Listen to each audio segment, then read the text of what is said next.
Hi, I'm Shiva, and welcome back to the second session of Introduction to Macroeconomics. In the last session, we saw what is macroeconomics, its meaning, its importance, scope, and limitations, and we also saw the different types of economy based on development levels, different kinds of economic activities, and their level of income, and others. In today's session, we'll be seeing the different types of economic systems, the concept of globalism, the concepts of macroeconomics, namely stock variable, flow variable, and what is known as economic models. And we'll also be seeing about three different types of circular flow of income models. Without further ado, let's jump into what is globalism. Globalism is a term coined by a man called Manfred D. Steger in 2002. According to him, globalism is a political ideology that puts interests of the world above those of individual nations. In terms of globalism, what we generally see is all the nations are considered as single units, or all the nations are connected through networks of economy, military help, environmental, and socio cultural connectivity. So what happens is when this happens, the different countries they come together and work together, and because of this, there are there is something called as freer trade. That is freer trade, as in there are no taxes or very less taxes, and the factors of production also move between countries very easily. There is a different name for globalism called as extended capitalism.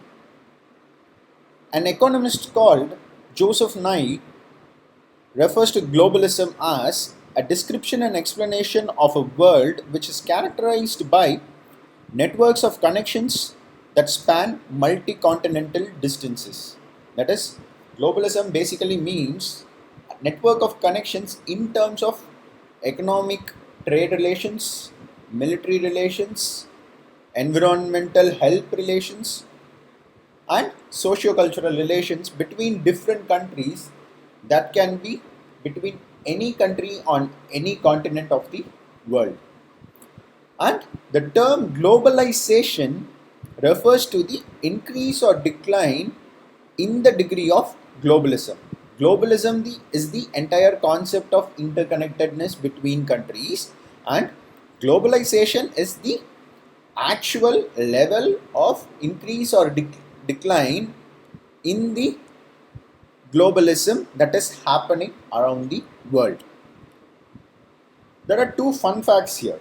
One is in 2016, United Nations reported that globalization and economic interdependence among nations helped world GDP. GDP is nothing but gross domestic product, which is nothing but national income. National income is the total value of products or goods and services produced by a country in an entire year. In 2000, the world GDP was $50 trillion, and in 2016, the world GDP was $75 trillion. This increase in $25 trillion, according to United Nations, is because of globalization. That is, different countries coming together to help each other and grow. Since different countries are coming together, they are helping each other in increasing the technologies around the countries, in increasing the production capabilities of different countries, and this has given rise to an increase in the world GDP from $50 trillion to $75 trillion in about 6 years. In 2017, migrant workers sent an estimated $466 billion to their families in home countries. Here, who are called as migrant workers? In case of India, we see a lot of people migrating to Middle Eastern countries or European countries, or even to USA, Australia, and other different countries in order to work and earn for their family. These people are known as migrant workers. Not just from India, if any country in the world, people from any country in the world, if they move to a different country for work, they are known as migrant workers. And this migration of workers can happen only if different countries work together. Take the case of people moving from India to Middle Eastern countries. If at all Middle Eastern countries support us, we will be able to continuously send people to Middle Eastern countries for work. If they don't support us, or in terms of globalism, if they don't connect with us economically, we will not be able to send people to Middle Eastern countries for work. So in 2017, it was reported that about $466 billion were sent back to the home countries, and that is possible only because of globalism. Okay, now we are moving back to the different types of economic systems, which is the main topic. The first one is capitalism. First, we'll see the origins of the word capitalism. In 1850, a French socialist named Louis Blanc gave the word capitalism, and he derived that word from a Latin word called capitalis, which is nothing but herd of cattle. And he used that word to signify a system of exclusive ownership of industrial means of production by private individuals rather than shared ownership. So generally, what is capitalism? Capitalism is nothing but everything, land, labor, capital, and organization, everything is owned only by private individuals, and it is not owned by any public authority or any government authority. That is the main concept behind a capitalistic economy. Who is the father of capitalism? Adam Smith is an economist who wrote the book called The Wealth of Nations. He said, he talked a lot about capitalistic ideals. He gave the concept of classical free market economic theory. Free market economy is nothing but everything that is owned by private individuals. A fun fact here is we have studied about him in the 11th standard economics. He was the one who gave wealth definition of economics, which is the first definition of economics given by any economist. And for your information, wealth definition is followed by welfare definition given by Alfred Marshall. Okay. Next is capitalism is also known as laissez-faire economy, market economy, free economy, economic liberalism, free enterprise economy, or a self-regulating market.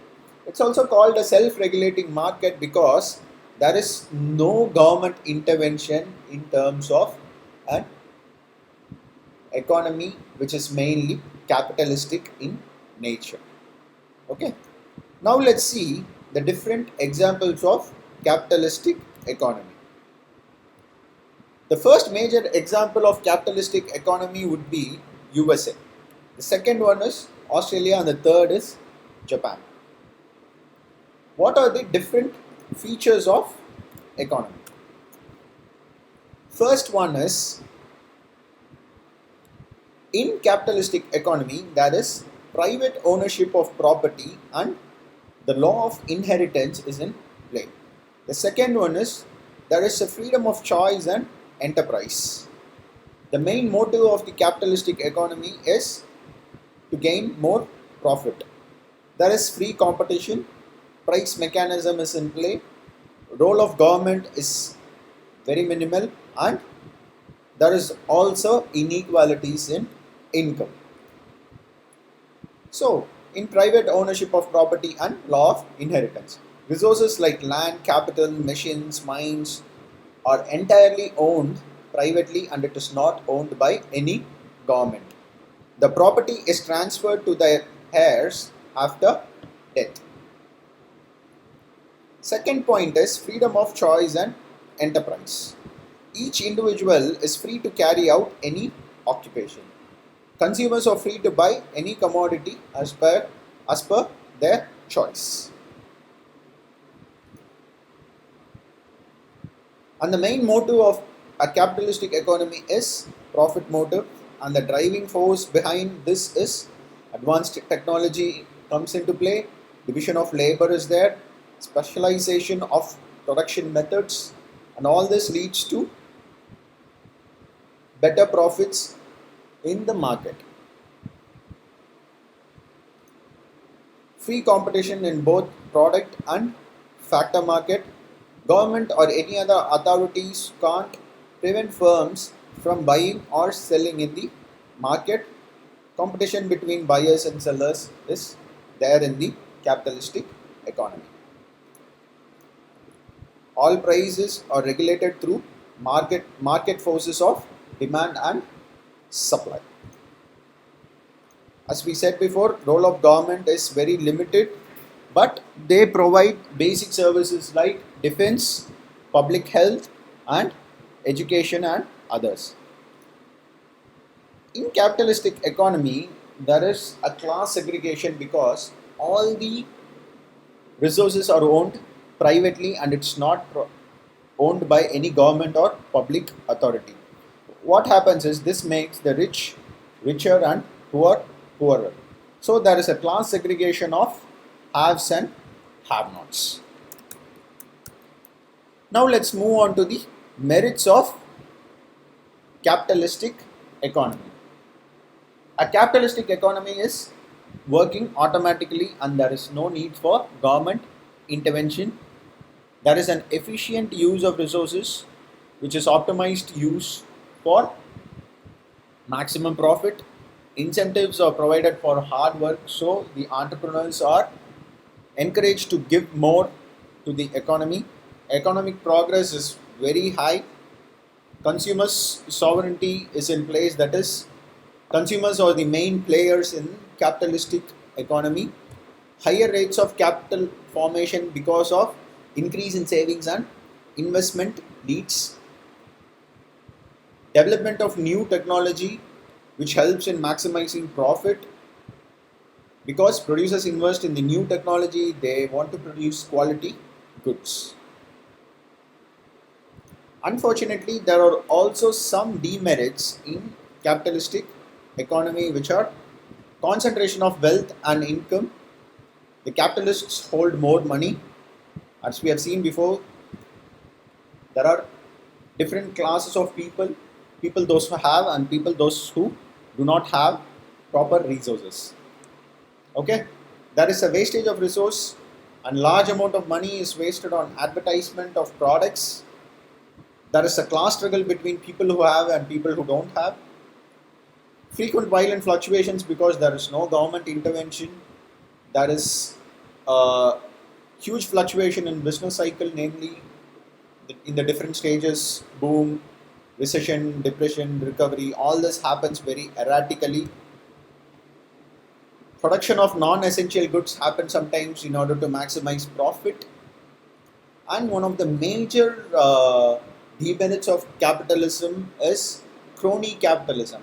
Crony capitalism refers to a capitalistic society that is based on the close relationships between business people and the state.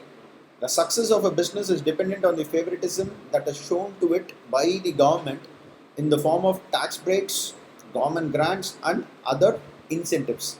What is crony capitalism is when a huge business conglomerate works very closely with the state, like supporting in their political campaigns, working behind the government parties or political parties in helping them win in the elections, and all these kind of things done by business people will help these business people because once the political party that they are supporting gets into power, these business people, they'll get tax breaks. Tax breaks are nothing but tax reductions. They'll not be asked to pay more taxes. There will be more government grants. Government grants is nothing but subsidies and other incentives. So all these business people, they'll be having a lot of space to increase their profit by not increasing a production alone, but just by supporting the political party which is in power. This is one of the major demerits of capitalism. Now let's move on to the next type of economic systems called as socialism. The roots of the word socialism is from a Latin word called sociare, which means to combine or to share. We know Karl Marx is the father of socialism, and he worked with another socialist known as Friedrich Engels, and they both together released the Communist Manifesto in the year 1848. A lot of people think socialism is a term that was first introduced by Karl Marx, but that is not the case. Socialism was started much more earlier, but it was popularized after the release of this book Communist Manifesto by these two people, Karl Marx and Friedrich Engels. Okay? Some of the other socialist thinkers during those time period was Robert Owen, Henry D. Simon, Vladimir Lenin. Socialism is also known as planned economy or command economy. This is because everything is planned by a central planning authority, and that central planning authority commands the manufacturers to produce or sell whatever products that is needed for social welfare. Some of the examples of socialist countries are Russia, China, Vietnam, Poland, Cuba and Venezuela. Now let's see some of the features of socialism. In socialism or in socialist economy,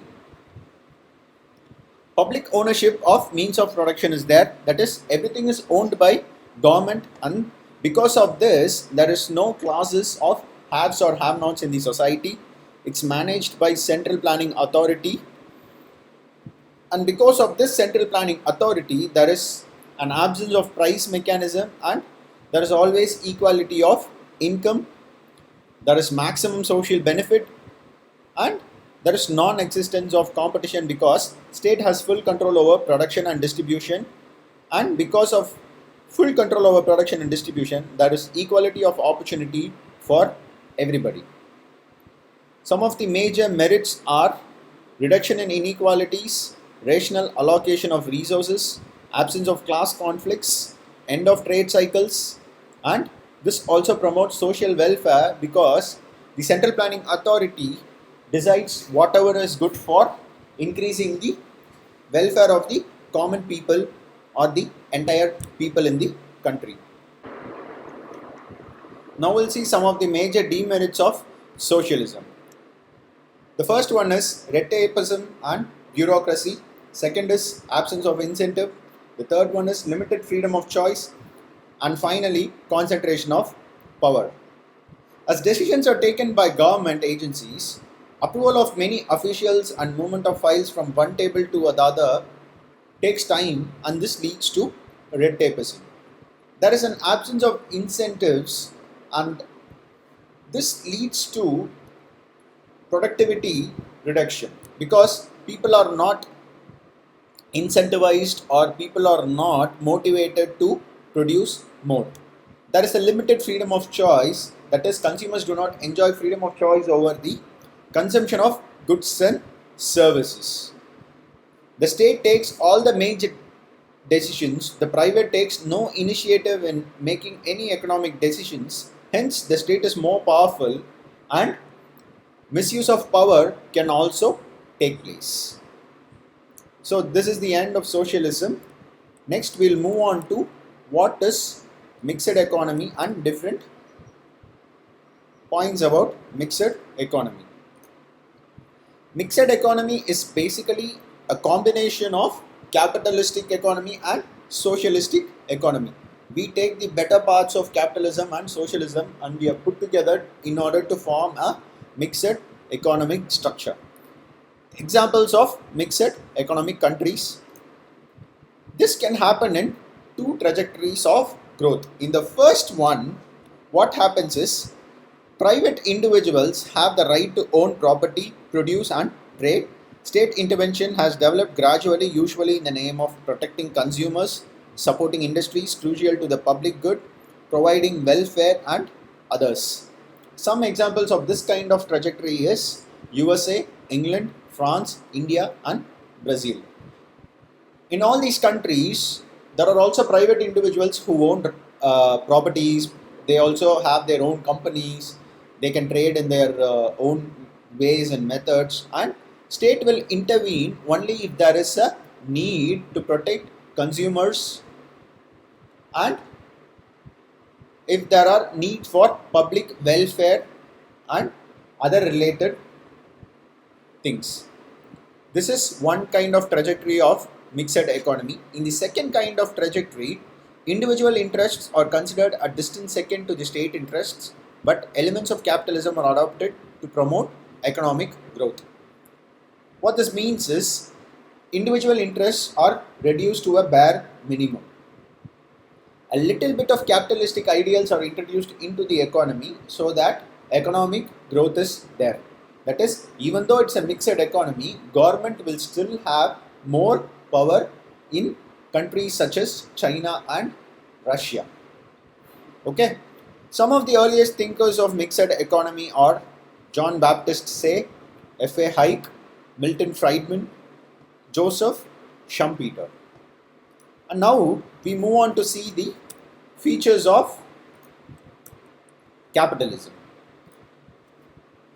In capitalism, there is both private and public ownership of property and means of production. Private sector works with profit motive. Public sector works with welfare motive. There is a central planning authority which prepares plan for both private sector and public sector. And some of the solutions to economic problems, basically what to produce, how to produce, for whom to produce is done by central planning authority. And some solutions are to control all these are price mechanism and state intervention. There is a limited freedom and control for private entrepreneurs to do their own, to produce their own products, and there is also certain level of freedom and control for the consumers. Some of the major merits are economic growth is rapid and also balanced. There is a proper utilization of resources. There is economic equality, and in order to bring about economic equality, there is something called as progressive rates of taxation. In a mixed economy like India, there is progressive rates of taxation. That is, people who earn more are taxed more and people who earn less are taxed less in order to bring the income levels of both these people onto the same level. This is called as progressive rates of taxation. I'll tell you once again. People who earn more have to pay more taxes. People who earn less will have to pay less taxes based on their levels of income in order to bring both the levels together or try to bring them closer is called as progressive rates of taxation. Special advantages to the society is in mixed economy, there are methods to safeguard workers and weaker sections by legislation on minimum wages. There is a minimum wage that is meant to be paid to the factors of production in countries like India. There is rationing, fair price shops have been established, and there are also major social welfare measures brought about by the government for helping out people of the weaker sections. Sometimes there are also demerits here, and there is a huge lack of production between huge lack of coordination between private sector and public sector, because public sector is more inclined towards welfare motive and private sector is more inclined towards gaining more profits. There is always a competitive attitude between private and public sector. Public sector is generally inefficient because of the bureaucracy, red tapeism, and lack of motivation. There is a fear of nationalization. Private sectors are always in the fear of getting nationalized, so they are discouraged to innovate new products, and inequality keeps widening. In mixed economy also, rich gets richer and poor gets poorer. This concludes the different kinds of economic systems. Now we will move on to the different concepts of macroeconomics. The first one is stock variable. Stock variable is quantity of a commodity measured at a point of time, unlike flow variable which is measured over a period of time. For instance, money supply. Money supply is measured at a single point of time. Say for example, on April 1st, 2021, what is the money supply? On April 1st, 2021, what was the unemployment levels in India? Or on July 15th, what is the foreign exchange reserves in India? Or what is the total capital in India on June 1st, 2021? If this is the case, that is at a specific point of time, if you are measuring any commodity, it is called as a stock variable. It may increase or decrease with time. Unlike flow variable, which is measured over a period of time. How national income has increased or decreased from the year 2001 to 2021. We are measuring it year by year continuously over a period of time from 2001 to 2021, and we are measuring whether national income has gone up or gone down. Similarly, imports and exports, consumption, production, investment, and there are a few more flow variables. The third one is economic models. An economic model is a simplified representation of a real situation.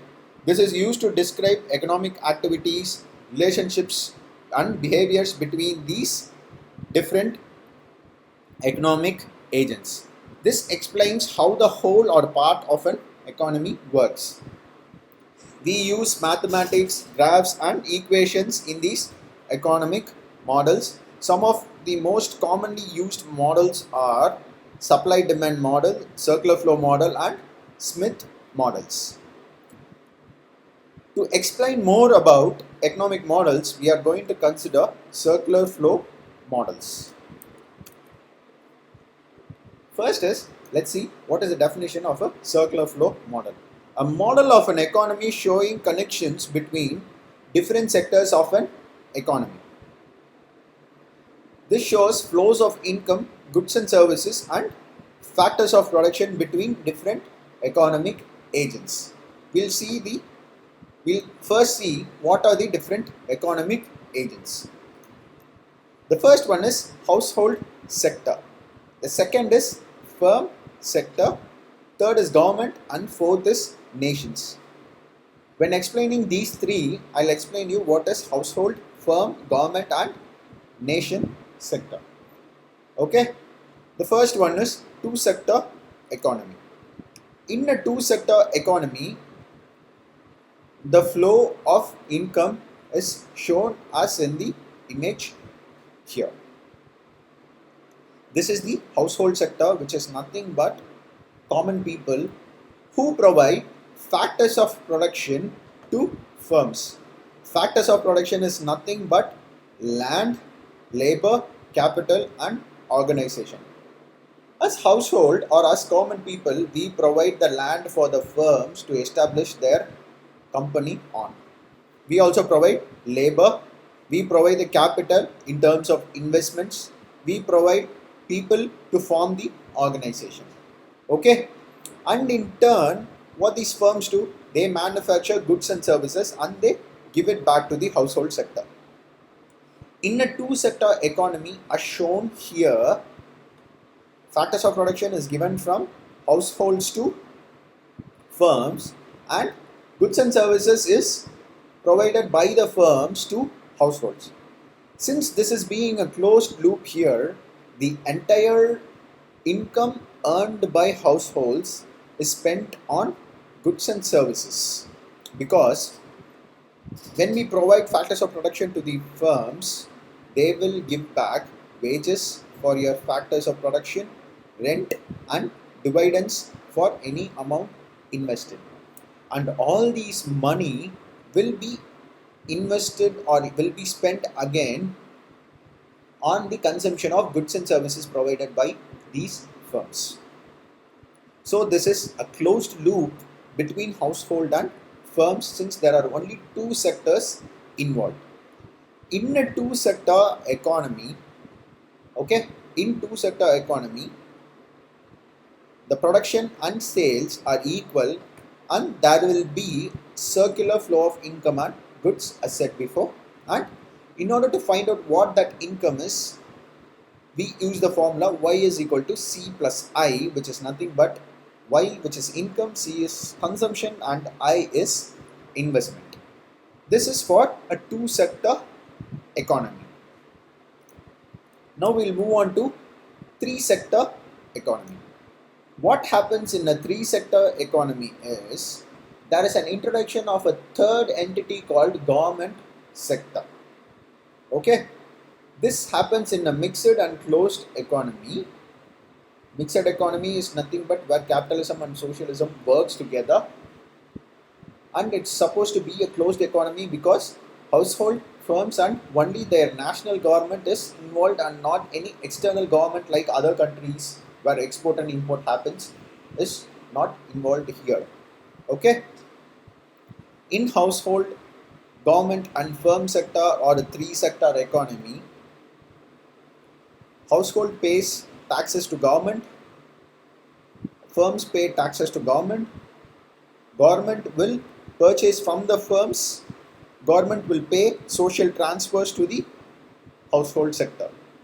Social transfers can be provident funds or any incentives for the factors of production, and household sector also purchases goods and services from firms, which is demand for the firms, and these firms will also pay wages, dividends, interest, profits, and rent to the household sector. So this is a closed loop between household, government, and firms, and hence it's called as a mixed and closed economy. Here, apart from household sector and firm sector, we are introducing something called as government sector, and as we have seen in the image, taxes is levied on household and firms, purchases goods and services from the firms. These governments, they will purchase goods and services from the firms. They receive factors of production from households as well, and they also make social transfers like pension, relief, and subsidies. Okay, and here the national income is calculated by using the formula C plus I plus G. C is nothing but consumption expenditure, like how much consumption is happening. I is the investment expenditure, which is how much money is invested, and the next one is government expenditure, which is nothing but how much money government spends on purchasing from firms. Okay, this is a three sector economy, and now we move on to the final topic in the chapter, which is a four sector economy. A four sector economy is an open economy because we are connected with the rest of the world. Apart from what is shown in a three sector economy, there is also an external sector, which is nothing but the rest of the world or different countries in rest of the world, where we are importing and exporting.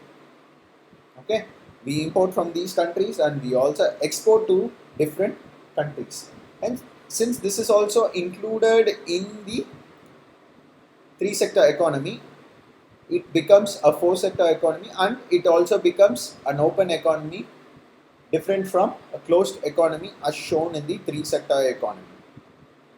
Here, in addition to y plus c plus y is equal to c plus I plus g, we have another term called x minus m, which is nothing but net exports, and net export is calculated by deducting imports, which is m, from exports, which is x.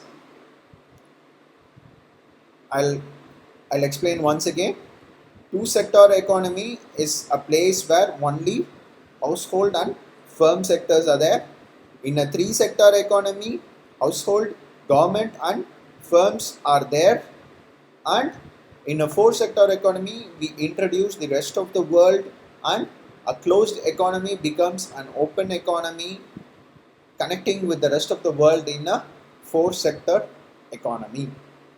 And we are using y equal to c plus I plus g plus x minus m in order to calculate the overall income of a four sector economy. This concludes chapter 1. Thank you.